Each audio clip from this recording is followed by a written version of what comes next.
Nu vil jeg vise dig, hvordan at du laver en tryksag med presets.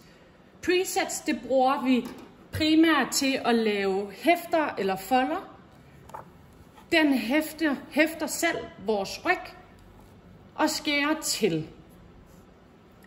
Nu gør vi på samme måde, som vi gjorde med vores Impose, ved at sætte vores USB-stik ind i siden af vores tastatur.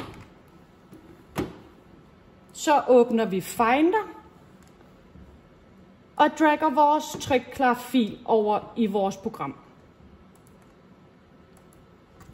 Øverst op vil din trykklar fil ligge.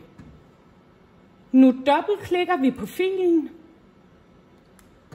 Der åbner et vindue, og øverst i højre hjørne, der kan du se alle vores presets. Jeg ved, at mit tryksag, den skal ende med at være en A4-folder, og derfor skal jeg trykke A4 med crop marks. Nu skal jeg vælge, hvilken skuffe, at den skal tage papiret fra.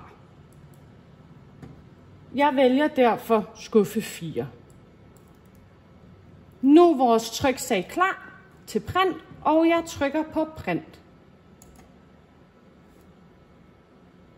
Men det gør jeg jo ikke, fordi der er noget, vi har glemt.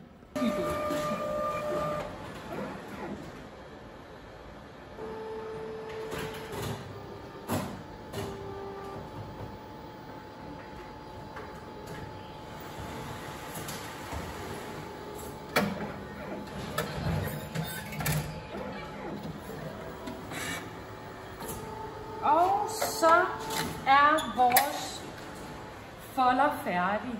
Som vi kan se, så har den hæftet og skåret det.